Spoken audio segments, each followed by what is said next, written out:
Hello friends, welcome back to my YouTube channel. So I hope कि आप सभी लोग ठीक होंगे। एंड मैंने पार्ट 1 वाले वीडियो में एबॉर्शन टॉपिक पे मैंने डिस्कस किया था। तो एबॉर्शन का जितना भी definitions, sign and symptoms and clinical features, types, classify, जितना भी था उसको हमने कंटिन्यू कर लिया था। और इसमें हम इसके जो क्लासिफिकेशन है उनको डिटेल्स में पढ़ेंगे। एंड इसमें भी जो एबॉर्शन वाला पार्ट 1 वाला वीडियो है, इस वीडियो के डिस्क्रिप्शन बॉक्स में मैं डाल दूँगी। एंड उसमें हमने कुछ डिटेल में क्या किया है, डिस्कस किया है। बट इसमें थोड़ा सा हम स्टार्टिंग से चलेंगे, बट एक्सप्लेन देखेंगे। ओके, एंड पूरा स्टार्टिंग से एक्सप्लेनेशन देखेंगे और शॉर्ट में चलेंगे। एंड इसके जितने भी क्लासिफिकेशन है उन सबको क्या करेंगे, इसमें डिस्कस करेंगे। तो फर्स्ट आपने एबॉर्शंस का डेफिनेशन देखा होगा, sign and symptoms and aetiology देखा होगा, क्लासिफिकेशन देखा होगा। ओनली यही देखा होगा कि किस कॉजेज़ क्या होते हैं एबॉर्शंस होने की, ओनली ये सारी चीज़ें। ओके, एंड इस वीडियो में हम एबॉर्शन जो क्लासिफिकेशन की गई थी तो उन क्लासिफिकेशंस के बारे में डिस्कस करेंगे कि कौन कौन से टाइप्स होते हैं और उनके डेफिनेशंस क्या होते हैं और कॉजेज़ क्या होते हैं। तो फर्स्ट वाला जो हमारा वीडियो था वो इस वीडियो के डिस्क्रिप्शन में मिल जाएगा आपको। ओके, एंड इसमें भी हम डेफिनेशन देखेंगे एंड इटियोलॉजी देखेंगे, बट शॉर्ट में देखेंगे। और आप सभी का जो ANM first year and second year का जो एग्ज़ाम है वो जून में है। तो स्टार्ट करते हैं। यहाँ पे देखो डेफिनेशन में दिया गया है एबॉर्शन का। डेफिनेशंस क्या होता है, एबॉर्शन की जो हिंदी होती है वो गर्भपात होती है। ओके, एंड इसका जो डेफिनेशन है वो है expulsion of product just before 22 week and weight less than 500 gram. Okay, तो कहा गया है अकॉर्डिंग टू WHO, उसमें डिटेल में पार्ट 1 वाले वीडियो में आप देखे होंगे जो इसका डेफिनेशन है उसको डिटेल में बताया गया। बट यहाँ पे शॉर्ट कट है। यहाँ पे देखो, अगर प्रेगनेंसी 22 वीक से कम है तो एबॉर्शंस जो होती है वो ईजिली हो जाती है। एंड अगर इससे आगे बढ़ता है तो नहीं हो सकता। ओके, और जो फीटल का वेट है ना वो 500 ग्राम से कम होना चाहिए। एंड तभी क्या होता है, वो बेबी अबॉर्ट हो सकता है। ओके, यहाँ पे देखो ये मेन है इसका एटियोलॉजी की। एटियोलॉजी क्या क्या हो सकते हैं, एटियोलॉजी का मतलब होता है कारण। ओके, फर्स्ट है एनवायरमेंटल्स। कुछ एनवायरमेंटल्स मतलब होते हैं जिसके कारण क्या होता है, अबॉर्ट हो जाते हैं बेबी। एंड ड्रिंकिंग होता है, अगर मदर किसी प्रकार का ड्रिंकिंग एंड स्मोकिंग कर रही है तो वो भी एक मेन कॉजेज़ है एबॉर्शंस होने की। ओके, अब देखो हम क्लासिफिकेशंस पे आते हैं। क्लासिफिकेशन है हमारा थ्रेट एंड एबॉर्शंस की। What is threat and abortions क्या होता है उसको हम देखेंगे। तो पार्ट 1 वाले वीडियो में हमें ओनली इसका नाम देखे थे कि क्या क्या कैसे कैसे क्लासिफिकेशंस की गई हैं। और यहाँ पे हम जो नाम देखेंगे उसका मीनिंग भी देखेंगे कि इसका मतलब होता क्या है।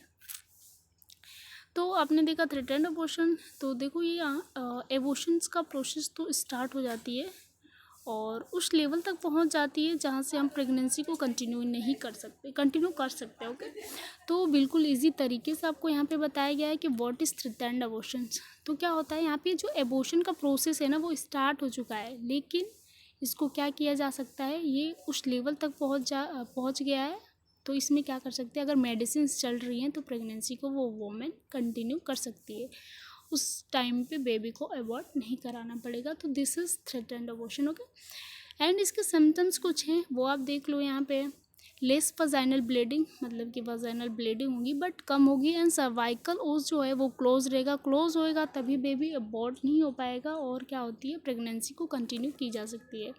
एंड थोड़ा थोड़ा डल पेन होगा। ओके, मैनेजमेंट में देखो क्या है, मैनेजमेंट है फर्स्ट है प्रेगनेंसी कंटिन्यू, आपने डेफिनेशन में देखा है प्रेगनेंसी कंटिन्यू की जा सकती है। एंड सेकेंड है रेस्ट प्रोवाइड, अगर वोमेन इस चीज़ से गुजर रही है तो उसे क्या करना है, वोमेन को प्रॉपर बेड रेस्ट प्रोवाइड करना है।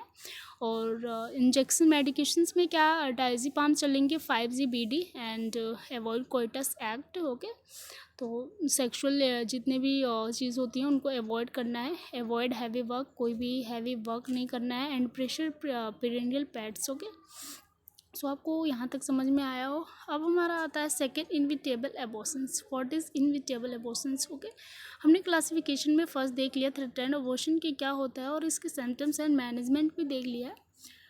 अब हमारा आता है इनविटेबल एबॉर्शन। अगर आपका एबॉर्शंस हर बार एग्जाम में आता है, अगर ऐसा आता है तो आप शॉर्ट कट में लिख सकते हो कि what is threatened abortion, inevitable abortions. Okay, तो यहाँ पे देखो मेनली इसका जो डेफिनेशन है वो दिया है, यह एबॉर्शन का प्रोग्रेस है। ओके, वहाँ तक पहुँच जाता है जहाँ तक क्या की जाती है, प्रेगनेंसी को। देखो थ्रेटेंड और इनविटेबल सेम है, बट थ्रेटेंड में क्या की जाती है, प्रेगनेंसी को कंटिन्यू की जाती है, एंड इस वाले में इनविटेबल एबॉर्शंस में प्रेगनेंसी वहाँ तक पहुँच जाती है जहाँ पे हमें क्या करते हैं, प्रेगनेंसी को कंटिन्यू नहीं कर सकते, बिकॉज इसके साइन एंड सिम्टम्स में दिया रहता है जो सर्वाइकल ओश होता है ना, वो ओपन हो जाता है, जिसके कारण बेबी अबॉर्ट हो जाता है।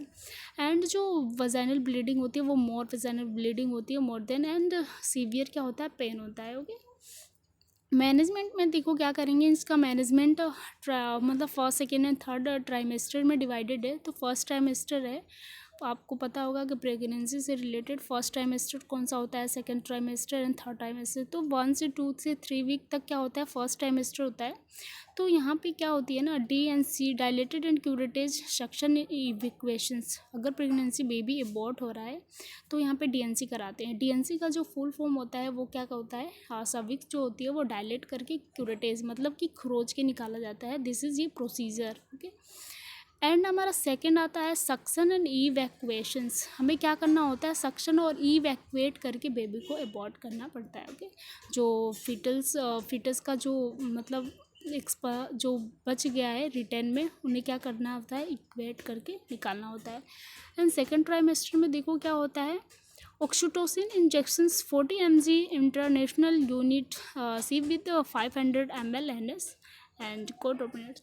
यहाँ पे देखो सेकंड ट्राइमेस्टर में क्या कहा गया है, ऑक्सीटोसिन प्रोवाइड करते हैं, बिकॉज क्योंकि क्या करता है ऑक्सीटोसिन जो मसल्स होती है ना, उनके कॉन्स्ट्रक्शंस एंड रिलैक्सेशन के प्रोसेस को बढ़ा देता है। ओके, जब मसल्स रिट्रैक्ट एंड कॉन्ट्रैक्ट होती है तो वो जितना भी अंदर जो रिटर्न में फीटस या जो कुछ भी बच गया है वो क्या होता है, रिटर्न में वो बाहर आ जाता है, एक्सपल हो जाता है। ओके, इसलिए ऑक्सीटोसिन ड्रिप में लगाया जाता है। सो नेक्स्ट देखते हैं। अब देखो हमारा आता है कंप्लीट एबॉर्शंस, जो कि थर्ड है। एंड कंप्लीट एबॉर्शन नाम से ही समझ में आता है जो फीटस है वो प्रॉपरली एक्सपल आउट हो जाता है, मतलब पूरी तरीके से कम्प्लीटली एक्सपल आउट हो जाता है, कोई भी बॉडी में रिटेन नहीं रह जाता। ओके, जो माल ऑफ कंसेप्शन है वो कम्प्लीटली बाहर आ जाता है। ओके, साइन एंड सिम्टम्स में देखो क्या होगा, लेस वजाइनल ब्लीडिंग होती है और सर्वाइकल जो ओस होता है वो क्लोज्ड होता है। ओके, क्योंकि जो फिटर जो मास ऑफ कंसेप्शन था वो तो बाहर आ गया, तो ऑब्वियसली जो ओस है वो क्लोज्ड रहेगा।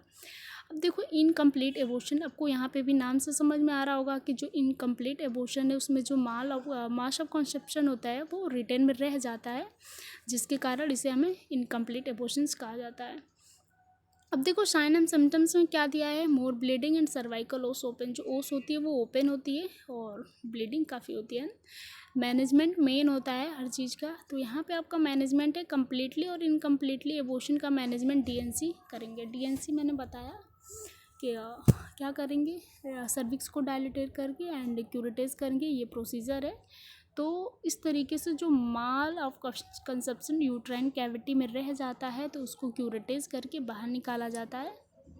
ओके, अब हमारा जो 5 आता है वो होता है septic abortion. What is septic abortion, septic मतलब आपको नाम से समझ में आ रहा होगा कि septic this is infection. Okay, तो इन्फेक्शन के कारण जो एबॉर्शंस होते हैं वो होते हैं सेप्टिक एबॉर्शंस। अगर किसी वजह से इन्फेक्शन के कारण एबॉर्शंस हो रहे हैं तो वो होते हैं हमारे सेप्टिक एबॉर्शन। तो यहाँ पे दिया गया है एबॉर्शन किसी प्रकार का इन्फेक्शन का कारण होता है, सेप्टिक एबॉर्शन कहते हैं। तो यहाँ पे इसकी डेफिनेशन है वो सिंपल से। एंड साइन एंड सिम्टम्स में देखो क्या होता है, उस वुमेंस को 100 डिग्री फ़ारेनहाइट से एबव क्या रहेंगे, फीवर रहेंगे, एंड प्रूलेंट वजाइनल सिक्रेशंस होंगे, लोअर एब्डोमेन पेन रहेगा। ग्रेड 1, 2, 3 में इसको भी डिवाइड किया गया है।